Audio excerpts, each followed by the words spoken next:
Hi guys! Welcome back to my YouTube channel, and for today's video, mag-get ready with me ako and samahan nyo pala akong pumunta sa aking friend dahil magbe-birthday ang kanyang baby. Ang una ko palang lalagay is this Infallible Matte Foundation. Ayan, yan talagang gamit ko guys kahit dati pa. So, maglalagay lang ako sa aking cheek, forehead, and eyelid, and my chin. So, habang nga nagme-makeup ako guys, ayan, may sumingit pa bigla. Ayan daw, mag-hi daw siya sa vlog. Ayan guys, si Gat3. Ayan guys, kung gusto niyo mapanood ang kanilang mga music, puntahan niyo lang sila sa kanilang YouTube channel na Gat3 Nicolo and Benedict Fragata II. Ayan guys, subscribe kayo sa YouTube channel nila. And syempre guys, hindi na nagpahuli si Faith. Magpipicheck daw siya. Ayan guys, pinakita niya yung suot niya sa akin. Ayan, diba? Ang ganda, ang cute. Aalis na daw sila ngayon. Yes. Pupunta kami sa birthday. Sila naman naalis na. Punta sila sa Manila. May photoshoot siya. Susunod na sila ulit babalik dito sa Olonga po. So after ko nga mag-foundation guys, ayan, blended ko siya using my brush. Ayan guys, yan yung lagi kong gamit pag biniblend ko ang aking foundation. And syempre, wag natin kakalimutan ang ating leeg para magpantay siya sa ating face. So, after putting my foundation, ayan naman guys, gagamitin ko tong pink flush na eyebrow. Ayan, eyebrow stamp. Guys, sobrang easy lang nitong gamitin guys kasi meron ka ng pagpipilian ng mga shape. So, ayan guys, ayan yung napili kong shape. Ayan, sa tingin ko, ayan yung pinakakorte ng aking kilay. So, idadap nyo lang siya guys. So, ayan nga guys, inopen ko na siya and ayan, makikita nyo yung pinaka-stamp niya and ilalagay ko lang tong shape sa aking kilay and idadap lang natin. And voila! Ayan guys, diba? Sobrang easy. So, ngayon naman guys, ito na sa kabila. Ayan guys, ipapantahin nyo lang siya. And kung sa tingin nyo okay na, pwede nyo na siyang i-tap. Yan guys, tap, tap, tap nyo lang. And yan, tapos na.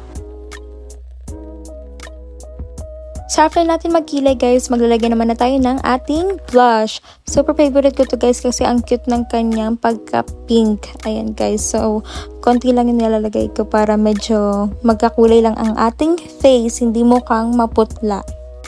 So, after ko mag-blush guys, ayan, naglagay naman ako ng pressed powder. Then next is my highlighter. Ang gamit ko namang highlighter is from BYS. And guys, super nice ng kanilang highlighter. Talagang ma-shine siya guys. Ayan, naglagay ako sa nose ko and my cheekbone. Ayan guys. And kasama ko rin pala yung kapatid ko. Siya yung kasama ko papunta sa birthday.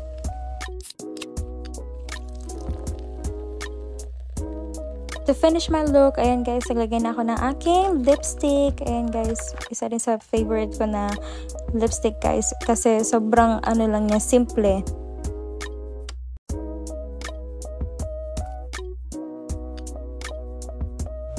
So, this is the final look guys. Ayan, sobrang simple lang yan. And kung makikita nyo yung buhok ko, basang-basa pa. Kaya sinukulay ko lang. So, yeah, let's go!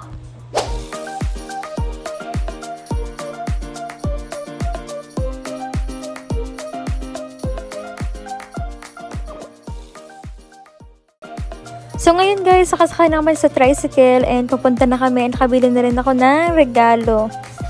And finally guys, ayan, nakita rin kami ng aking friend and first time ko rin nakita yung baby niya. Super cute. Ang cute mo naman.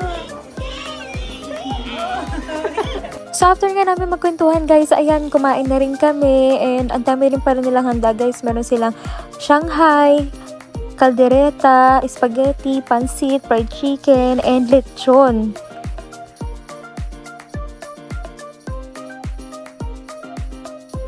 And syempre, kumain na rin pala kami ng salad. Ayan guys, sobrang sarap din yan guys. Ang daming cheese and ang creamy.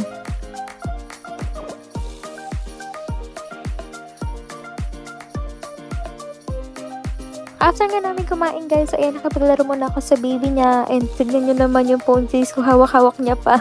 So guys, siya nga pala si Bernadette, yung high school friend ko. Siya talaga yung lagi kong kasama dati.